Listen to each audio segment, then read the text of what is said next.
తెలుగు రాష్ట్రాల్లో వరి నారుమడులు పోసుకునేందుకు రైతులు సిద్ధమవుతున్నారు. కొన్ని ప్రాంతాల్లో నేరుగా విత్తుతుండగా చాలా మంది రైతులు నారుమళ్లను పెంచి నాటే పద్ధతిని ఆచరిస్తున్నారు. మరి ఆరోగ్యవంతమైన నారు అంది రావాలంటే ఎలాంటి యాజమాన్యం పాటించాలో రైతులకు తెలియజేస్తున్నారు రాజేంద్ర నగర్లోని వరి పరిశోధనా కేంద్రం ప్రధాన శాస్త్రవేత్త డాక్టర్ ఎన్ రాజగోపాల వర్మ.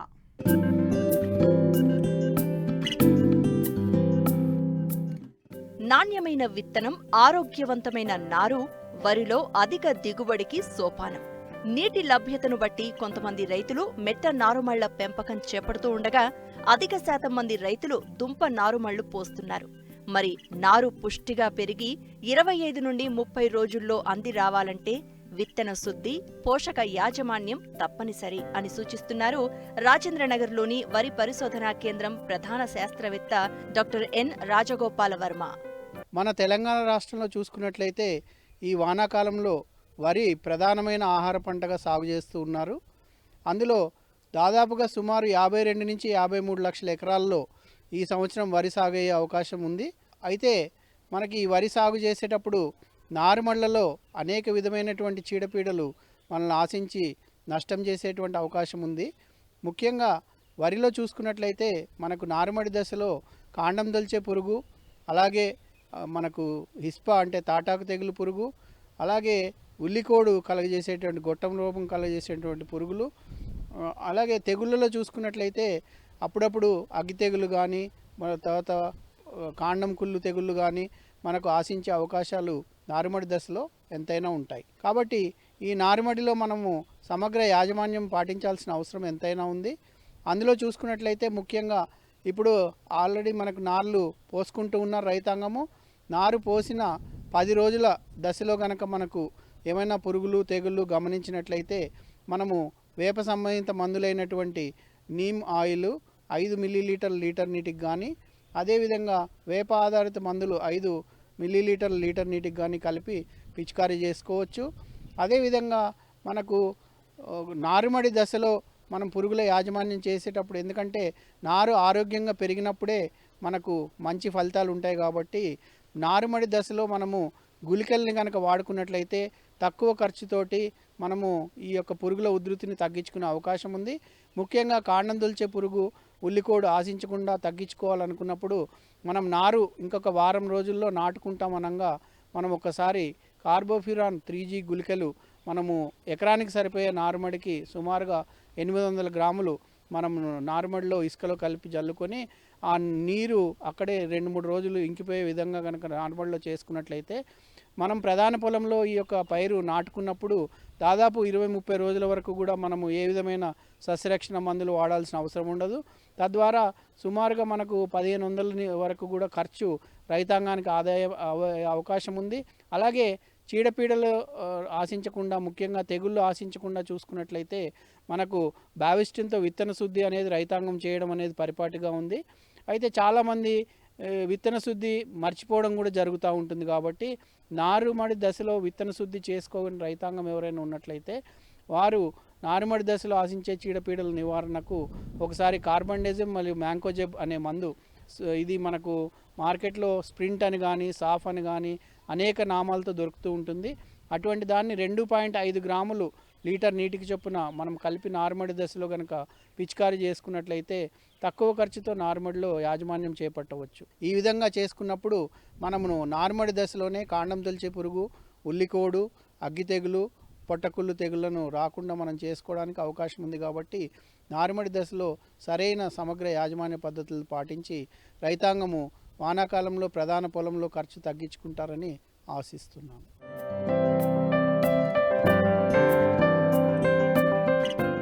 చిరుధాన్యాల్లోని పోషక విలువలు, ఆరోగ్యానికి అవి చేసే మేలును గుర్తించాక మళ్లీ వాటి వాడకం పెరిగింది. దీంతో ఈ పంటలకు ఇప్పుడు పూర్వ వైభవం వస్తోంది. మార్కెట్ గిరాకీ, పెరిగిన గిట్టుబాటు ధరలతో వీటి సాగు రైతులకు లాభసాటిగా మారింది. చిరుధాన్యాల్లో ఒకటైన రాగిని ప్రధానంగా తెలంగాణ, ఉత్తరాంధ్ర, రాయలసీమ జిల్లాల్లో ఎక్కువగా సాగు చేస్తున్నారు. ఖరీఫ్ పంటగా జూలై నుంచి ఆగస్టు చివరి వరకు విత్తుకోవచ్చు.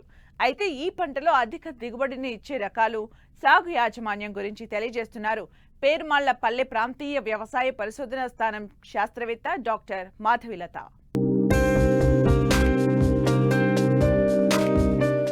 చిరుధాన్యపు పంటలు తిరిగి పూర్వ వైభవాన్ని సంతరించుకుంటున్నాయి. మారిన జీవన శైలి, ఆహారపు అలవాట్ల కారణంగా ఎదురవుతున్న అనేక సమస్యలకు వీటి వాడకం చక్కటి పరిష్కారం అంటూ వైద్యులు సూచిస్తున్నారు.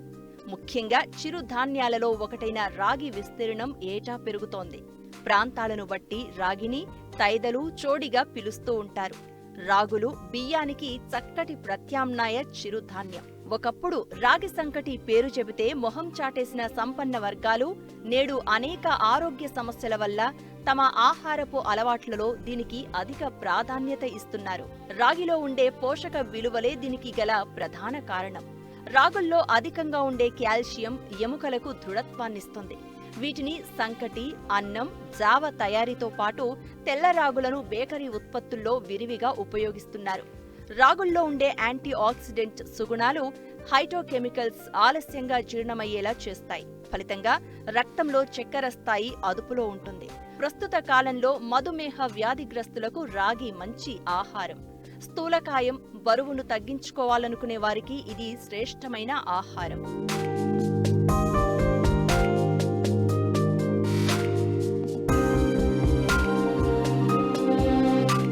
ఖరీఫ్లో వర్షాధారంగా, రబీలో ఆరుతడి పంటగా రాగిని సాగు చేస్తూ ఉంటారు.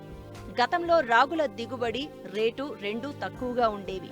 రైతుకు లభించే గిట్టుబాటు ధర కూడా అంతంత మాత్రంగా ఉండేది. కానీ ఇప్పుడు అందుబాటులోకొచ్చిన కొత్త రకాలు ఎకరానికి 16 నుండి 18 క్వింటాళ్ల దిగుబడి వస్తున్నాయి. దీంతో రైతులు రాగిని సాగు చేసేందుకు ముందుకు వస్తున్నారు. ఖరీఫ్లో రాగి పంటను జులై మొదటి వారం నుంచి ఆగస్టు చివరి వారం వరకు విత్తుకోవచ్చు.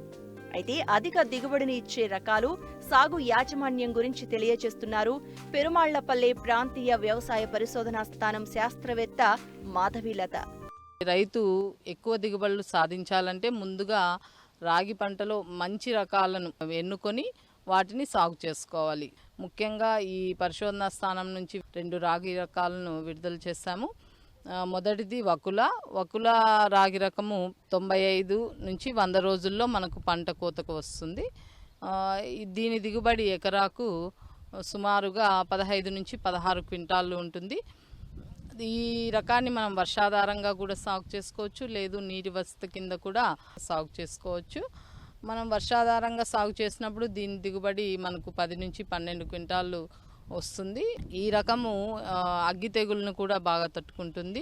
ఎత్తుగా పెరగదు కాబట్టి ఈ రకము మనకు గాలులు వచ్చినా కూడా పడిపోదు.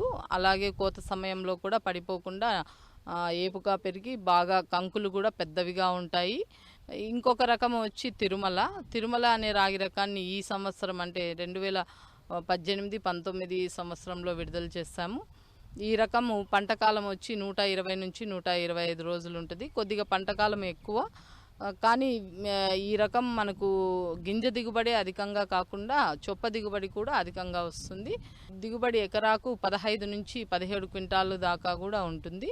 ఎవరికైనా రైతులు ఆసక్తి గలవారు కూడా విత్తనాల కోసం ఈ పరిశోధనా స్థానానికి వచ్చి తీసుకోవచ్చు. రాగిని తేలిక రకం ఇసుక నేలలు, బరువైన నేలలు, కొద్దిపాటి చౌడు సమస్య ఉన్న భూముల్లో సాగు చేసుకోవచ్చు. నీరు నిల్వ ఉండే భూములు అనువైనవి కావు. ముఖ్యంగా సరైన సాంద్రతలో మొక్కలు పెట్టినట్లయితే అధిక దిగుబడులు వచ్చే అవకాశం ఉంది.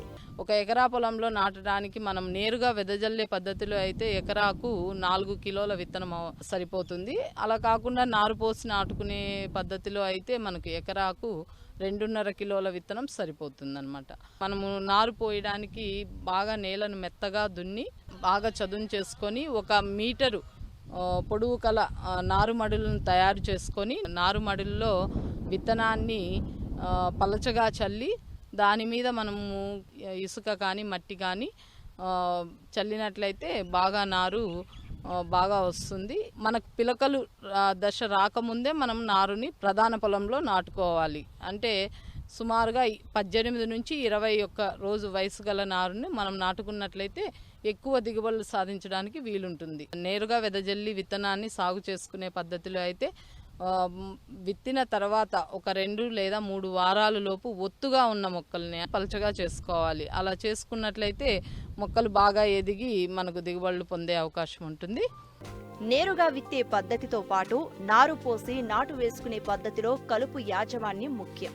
సకాలంలో శాస్త్రవేత్తల సలహాలు, సూచనల మేరకు కలుపును నివారిస్తే మంచి దిగుబడులను సాధించవచ్చు. కలుపు నివారణ ఎలా చేసుకోవాలి రాగి పంటలో అంటే నేరుగా వెదజల్లిన పద్ధతిలో అయితే కలుపు మొక్కలను మనము ఒక 20 రోజులు 25 రోజుల తర్వాత కూలీలతో కలుపు మొక్కలను తీయించాలి. లేదు మనము నారు నాటుకున్నట్లయితే 20-30 రోజుల తర్వాత ఇలాగే దంతితో అంతర్కృషి చేయడం వల్ల పంట తొలి దశలో వచ్చే కలుపు మొక్కలన్నిటిని కూడా నివారించుకోగలుగుతాము. ఇలా నివారించినప్పుడు మనకు పంట బాగా ఎదిగి ఎక్కువ దిగుబడులు రావడానికి అవకాశం ఉంటుంది. రాగి సాగులో ఎరువుల యాజమాన్యం కూడా కీలకమే. ఎకరాకు 4 టన్నుల పశువుల ఎరువును వేసి ఆఖరి దుక్కిలో కలియదున్నాలి. అంతేకాకుండా సమయానుకూలంగా నత్రజని, భాస్వరం, పొటాష్ను అందిస్తే మంచి దిగుబడులను పొందవచ్చు. చిరుధాన్య పంటలన్నిటికీ కూడా ఎరువులు ఎక్కువగా మనం వాడము, కానీ బాగా దిగుబడులు రావాలంటే కొద్ది మేర మనం ఎరువులను కూడా వాడాలి. మనం రాగి పంటలో ఒక ఎకరా పొలానికి విత్తేటప్పుడు కానీ లేదు నారు నాటేటప్పుడు కానీ 25 కిలోల యూరియాని, 50 కిలోల సూపర్ ఫాస్ఫేట్, 15 కిలోల పొటాష్ ఎరువును మనము నారు నాటేటప్పుడు వేసుకోవాలి లేదా విత్తేటప్పుడు వేసుకోవాలి. తర్వాత విత్తిన లేదా నాటిన 30 రోజుల తర్వాత 25 కిలోల యూరియాని ఒక ఎకరాకు వెదజల్లుకోవాలి. ఎకరాకు పెట్టుబడి 10 నుండి 15 వేలు అవుతాయి. దిగుబడి 18 క్వింటాల వరకు వస్తుంది. మార్కెట్లో క్వింటాలు ధర 3,150 పలుకుతోంది. ఖర్చులు పోను రైతుకు 40,000 వరకు నికర లాభం వస్తుంది.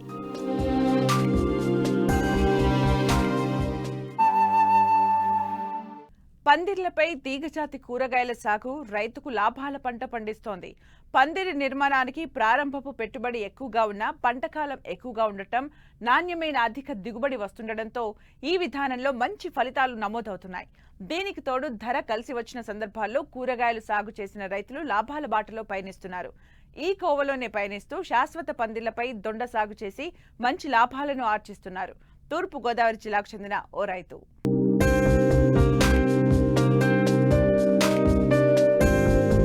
ఏటా సాగు చేస్తున్న వాణిజ్య పంటల కోసం లక్షలకు లక్షలు వెచ్చించి నష్టాలను చవిచూస్తున్న రైతులు ఆదాయాన్నిచ్చే ప్రత్యామ్నాయ పంటల సాగు వైపు ఆసక్తి చూపుతున్నారు. ఇందుకు నిదర్శనమే తూర్పు గోదావరి జిల్లా పెరవలి మండలం ఖండవల్లి గ్రామానికి చెందిన రైతు త్రిమూర్తులు.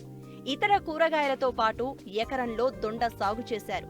సాధారణంగా తీగజాతి కూరగాయలను నేల మీద సాగు చేస్తే గాలి, వెలుతురు సోకక చీడపీడల బెడద ఎక్కువగా ఉండి దిగుబడి అంతంత మాత్రంగా ఉంటుంది. ఇక వర్షాలు అధికంగా ఉన్న సందర్భాల్లో పంటలపై ఆశలు వదులుకోవాల్సిందే. కానీ పందిరి విధానంలో ఆ సమస్యలు లేవు. మొక్కల ఆరోగ్యవంతమైన పెరుగుదలతో పాటు దిగుబడి గణనీయంగా పెరుగుతోంది. నేల మీద కంటే పందిర్లపై 50 నుంచి 60% అధిక దిగుబడిని ఇవ్వడం గమనించిన ఈ రైతు ఎకరంలో చుట్టూ రాళ్లతో స్తంభాలను ఏర్పాటు చేసుకుని మధ్యలో స్థానికంగా దొరికే కర్రలను అమర్చారు. దానిపై జేవైర్ పందిరిలా అల్లి పెన్సిల్ రకం దొండ సాగు చేస్తున్నారు. పెట్టుబడి ఎక్కువే అయినా మొదటి ఏడాదే పెట్టుబడి పోను నికర లాభాలను ఆర్జించే అవకాశం ఉందని చెప్తున్నారు రైతు. మేమేదో కొత్త ఎకరం చేయని దొండపోత వేసుకున్నామండి. అది ఫస్ట్ నుంచి అయితే 2 లక్షల దాకా అవుతుందండి. కాబట్టి అక్కడి నుంచి ఓ 12,000 నారుకి అయ్యిందండి. రావులపాలెం నుంచి తెస్తామండి, ఓ 10,000 అయిందండి. అది మాత్రం ఏదో కొంత అటు ఇటుగా కాస్తుందండి, పర్లేదు బాగానే ఉంది పెంచడానికి. First గాడేసేసాక first మొక్కట్టుకొచ్చి నాటేస్తామండి. నాటేసాక పందిరేసేస్తామండి. పందిరేసేసి ఆ పందిరికి వైర్ వెళ్ళేస్తామండి. ఆ వైర్కేమో తోళ్ళు అవి కట్టేస్తామండి. ఆ తోళ్ళు అవి కట్టేసాక అది జాయిగా పాకిద్దండి. ఇలా మందులు కొట్టుకుంటూ ఉంటామండి. అవేమో మందులు కొట్టుకుంటూ ఉండగా కదా మందు వేసి నీరు పెడతా ఉంటామండి. ఆ ఒక 3 నెలలకేమో కాపుకి వచ్చేస్తుందండి. అది 3 నెలలు కాపుకి వచ్చాక అలా కాయలు కోస్తూ ఉంటామండి, చేస్తూ ఉంటామండి. ఎకరానికి వచ్చి 2 లక్షలు ఖర్చు అవుతుందండి. ఆ షేరింగ్కి గట్టా అవుతాకి ట్రిప్కి ఓ 2,000 3,000 అలా అవుతుందండి. వారం కాయలు తెగుతూ ఉంటాయండి. రేటు ఉంటే కదా బాగా వస్తుందండి, లేకపోతే ఒక్కోసారి కూలి పనులే వస్తూ ఉంటాయండి. గాడేసాక వాటిని మళ్ళీ పార్లెట్ ఎక్కించామండి. ఎక్కించాక వాటిని సదును చేసామండి. సదును చేశాక వాటిని మళ్ళీ ఎదురుకి వెళ్ళామండి. ఎదురులు ఎట్టుకొచ్చామండి. ఒక 500 ఎదురు ఎట్టుకొచ్చాం. 500 ఎదురుకి 15,000 అయిందండి. 15,000 అప్పటికి పాతేసి గుచ్చేసామండి. మళ్ళీ తర్వాత రాళ్ళు తెచ్చామండి. తాటి రాళ్ళు సైడ్లకి రాళ్ళు పాతామండి. రాళ్ళు పాతి ఇనప వైర్ తెచ్చామండి. ఇనప వైర్కి 7,000 అయిందండి. బొమ్మోరు వైర్ తెచ్చి బొమ్మోరు వైర్ లాగేసామండి. లాగేసేసాక అప్పుడు మళ్ళీ ఇంకా అడ్డ తీగలు ఉంటాయండి, ఆ తీగలు కూడా వేసామండి. అక్కడి నుంచి మాత్రం 2 సంవత్సరాల దాకా కోసుకొచ్చి కంటిన్యూగా ఉంటుందండి. రేటు బాగుంటే రేటు బాగున్నట్టుగా గిట్టుబడి అవుతుందండి, లేదంటే కొంచెం కూలి పనులు వస్తూ ఉంటాయండి. ఒక్కోసారి 10 రోజులకు ఒకసారి ఎక్కువ వస్తామండి. ఎకరం దిగుబడి 30 బస్తాలు వస్తాయండి. కాపులు ఎక్కువ ఉండి 30 వస్తుంది, లేకపోతే 40 వస్తుంది, 20 వస్తుంది, సమసమయం ఉండదు. బత్తాకి వచ్చి 1000 రూపాయలు వచ్చేస్తుంది. ఎరువులకి 15 రోజులకి 2000 అవుతూ ఉంటుందండి. పాదుల ఖర్చు ఇంకా ఆడలో కప్పెట్టేస్తూ ఉంటారండి. అలా ఇప్పుడు 4 నెట్టుకున్నాం అనుకోండి, ఒకళ్ళు నీళ్ళపోతూ వేస్తారు, ఒకళ్ళు కప్పెట్టేస్తూ ఉంటారండి. అది మామూలు అండి. అది మళ్ళీ తర్వాత ఈ పురుకొసి తెచ్చి మళ్ళీ పైకి ఎదురు కట్టాలండి. అది అలా తెచ్చి అలా ఎక్కుతూ ఉండగా చూస్తూ ఉండగా దాన్ని 10 రోజులకు ఒకసారి దాన్ని పురుకోసం అంటే ఎక్కించాలండి. ఒకసారి పందిరెత్తే 2 సంవత్సరాలు ఉంటుందండి. దిగుబడి 30 బత్తాలంటే 1500 కేజీలు అవుతుంది. 2 సంవత్సరాలు పోయాక మళ్ళీ పీకెత్తామండి. మళ్ళీ ఏ రోజు ససి మళ్ళీ అట్టి తోట ఏదోటి అలా వేస్తూ ఉంటాం అన్నమాట. వంగ తోట వేద్దాం అనుకున్నామండి ఫస్ట్లోను. అనుకుని వాటిని గొయ్యలు తవ్వామండి. గొయ్యలు తవ్విన 2 రోజులకి అలా కానిచ్చామండి. నారు ఖరీదు 2000 అయిందండి. వాటిని వేసాక అలా జాయిగా కదా మొక్కల మందు కొట్టుకుంటూ వస్తున్నామండి. కదా మొదలము కదా 2 స్పార్లు మట్టి కట్టాలండి. కట్టాము, బాగానే ఉందండి. ఇప్పుడు కాపుకి వచ్చినాయండి. కాపు కోస్తున్నామండి. 15 రోజులకి ఇది కొట్టాలండి, పురుగు మందు కొట్టాలి. 15 రోజులకి ఒకసారి కొత్త మందు వేయాలండి. మొదల 20 రోజులు 10 రోజులకి 2 సార్లు కోసుకొచ్చండి. 45 రోజులకి కాపుకి వస్తుందండి.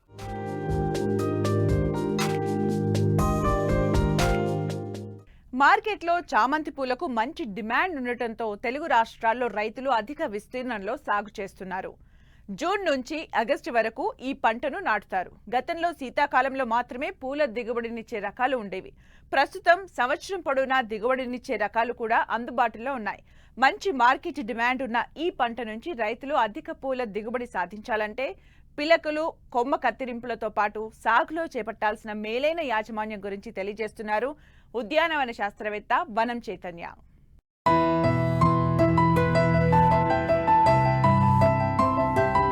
పూల సాగు రైతులకు అత్యంత ఆశాజనకంగా ఉంది.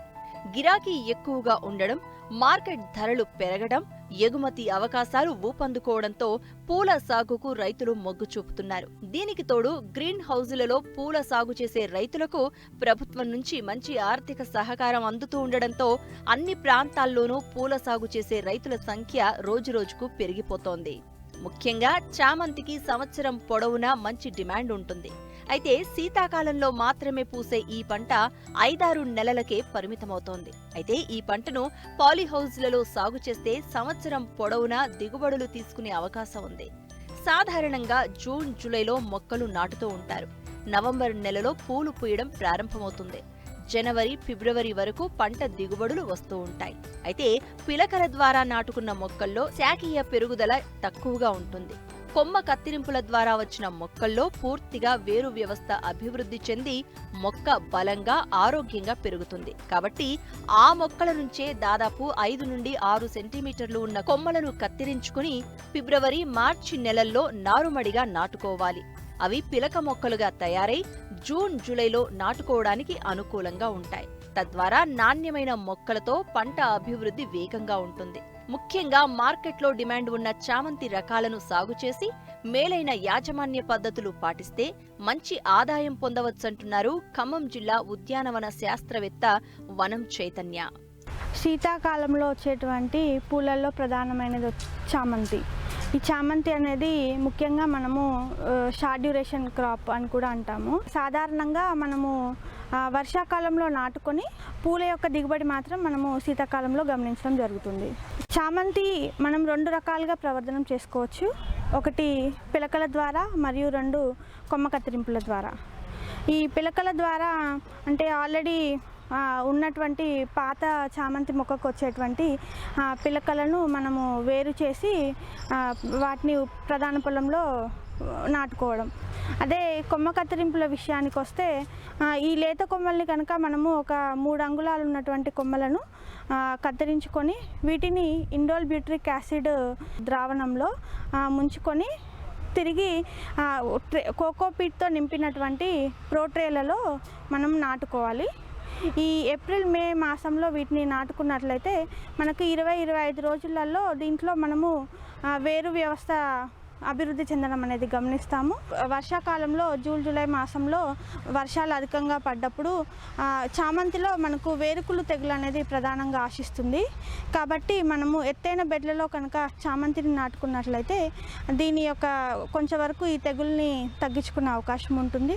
అంతేకాకుండా చామంతిలో కలుపు అనేది ప్రధాన సమస్య కాబట్టి మనం ఈ మల్చింగ్ని ఉపయోగించినట్లయితే కొంతవరకు మనం సాగు ఖర్చును తగ్గించుకొని దిగుబడిని పెంచుకునే అవకాశం ఉంటుంది. ఇంకా ఎరువుల యాజమాన్యం విషయానికి వచ్చినట్లయితే ప్రధాన పొలం తయారు చేసుకున్నాక ఒక 10 టన్నుల పశువుల ఎరువుని మనము పొలంలో వేసి బాగా కలియదున్నాలి.